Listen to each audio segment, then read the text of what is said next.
Boa noite, gente. Antes tarde que mais tarde. Hoje o dia foi complicado, mas vamos lá.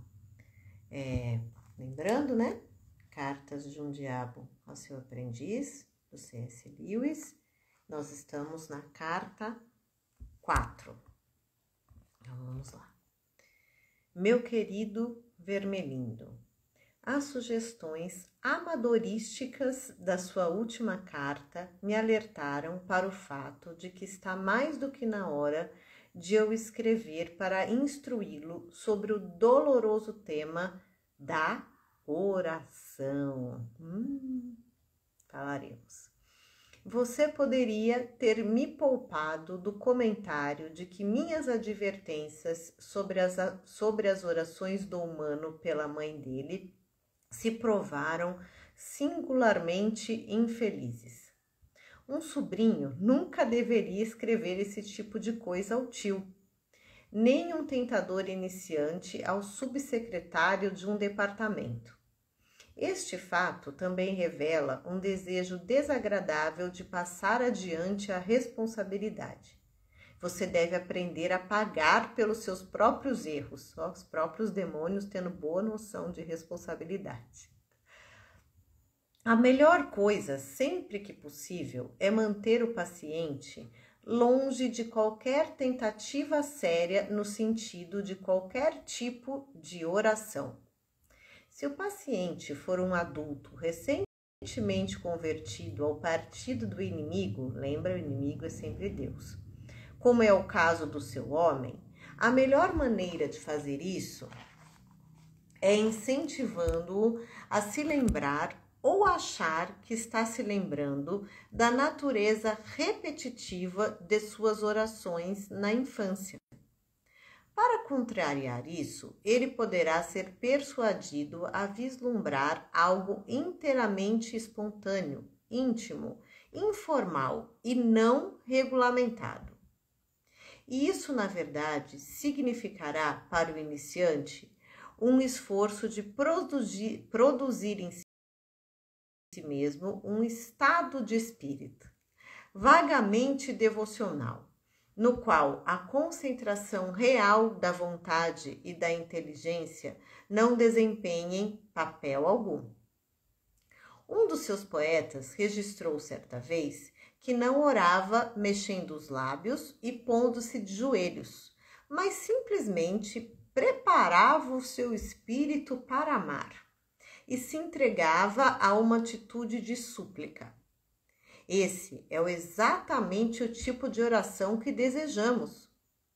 E como carrega uma semelhança superficial com a oração silenciosa, conforme praticada por aqueles que estão em nível bem avançado no serviço prestado ao inimigo, os pacientes espertos e preguiçosos poderão ser apanhados nessa armadilha durante um período bem longo de tempo.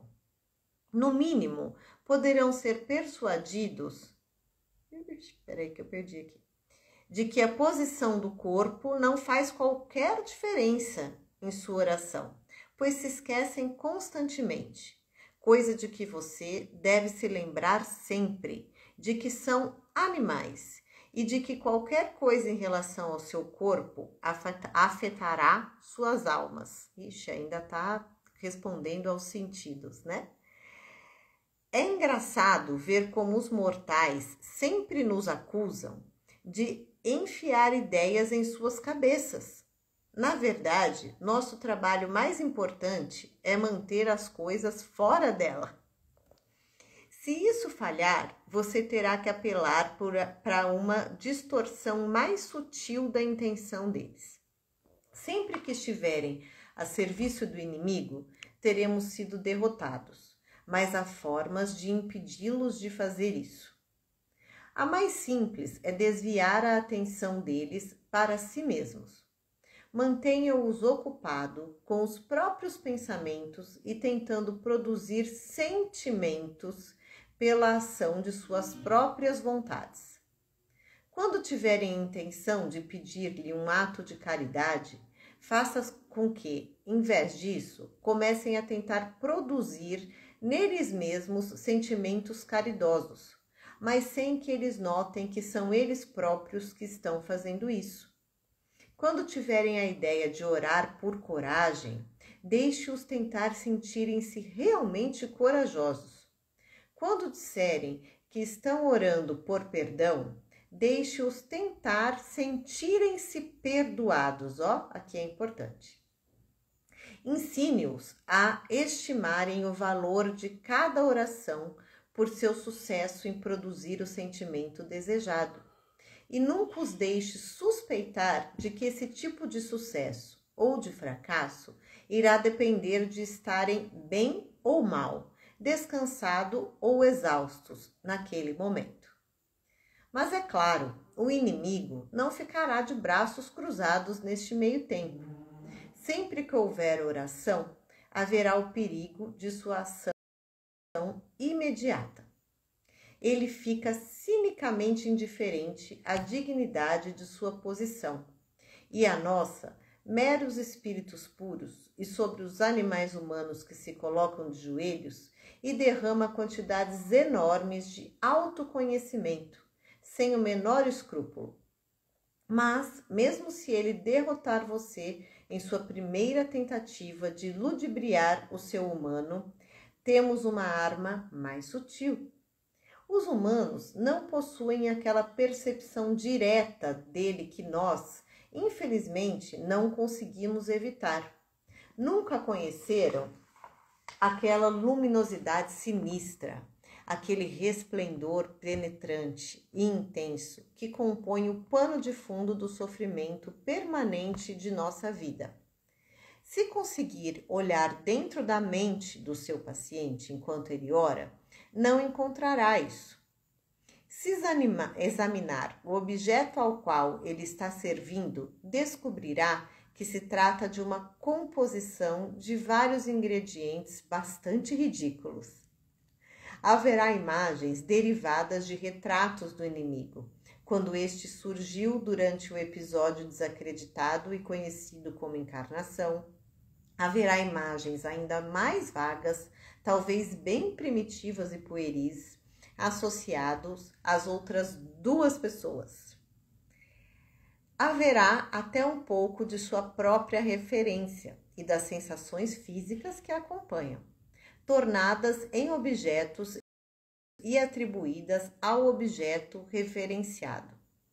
Sei de casos em que aquilo que o paciente chamava de seu Deus era, na verdade, uma localização física, no canto esquerdo do teto do seu quarto ou de dentro de sua própria cabeça, ou um crucifixo na parede.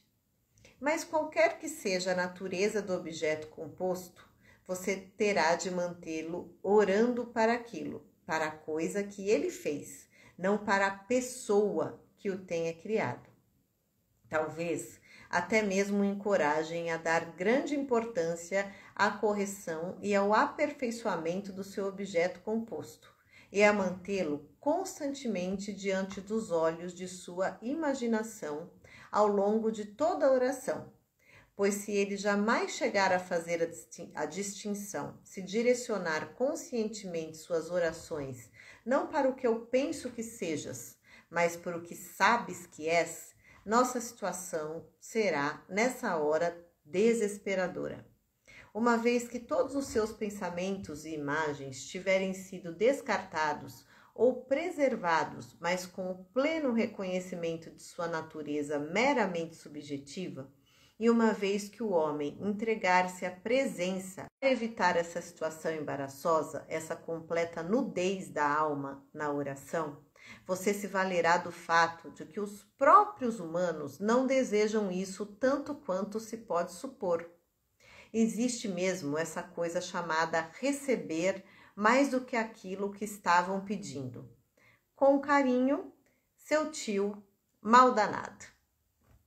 Então, para quem está vendo gravado, vendo depois, está aqui. É a carta do diabo ao seu aprendiz, carta 4, que então falou da oração. Aqui, gente, para manter aí a Fast Live, sexta-feira à noite, né? E hoje é dia que a gente está em festa aí para Nossa Senhora de Fátima, apesar de o Lewis ser protestante, lembrem-se. São duas coisas que eu gostaria de pontuar. Uma é a importância da oração, né? Em diferentes religiões, como o pedir, o estar na presença de Deus, o orar, é crucial em nossas vidas e para o nosso caminho de elevação, de evolução, né? Enquanto humanos, enquanto espíritos. E o segundo não adianta eu rezar sem estar ali concentrado. Ah, mas eu não consigo me concentrar. Tá bom, reza mesmo assim, né? No exercitar é que a gente vai melhorando. E olha, um Pai Nosso e 3 Ave Marias, todo mundo consegue rezar com um bom ponto de concentração, né? Então, comece por aí, tá? De manhã e à noite. E a outra questão não vamos nos apegar ao que estamos sentindo, né? Existe até para os grandes santos aí as noites escuras, Santa Teresa d'Ávila, o deserto para o próprio Jesus. Então, a gente tem que fazer o que a regra manda, o texto sagrado, a religião que você segue, né? Lembrando que até a Cássia Kiss ontem na Fátima Bernardes deu um show mostrando sobre a Igreja Católica, né? Mas, independente da religião, a postura importa, sim, né? Se, lógico, se eu estiver doente, não. Mas se não, ajoelha, né? Para orar, pede, agradece e faz em voz, quando a gente está falando, mesmo sendo baixinho, não posso acordar ninguém, ou tem gente do lado, a gente se concentra mais, a nossa mente, nossos pensamentos não se devaneiam tanto, né? E daí, com a prática, com a evolução, nós vamos conseguindo fazer outras coisas e não agindo só conforme a emoção, ou tá gostosinho, ou eu acho que eu estou sendo, como falou aqui, né, do caridoso, do corajoso. Então, essas duas coisas que eu queria passar hoje. Desejo um abençoado final de semana para vocês e segunda-feira a gente volta com a carta 5. Até!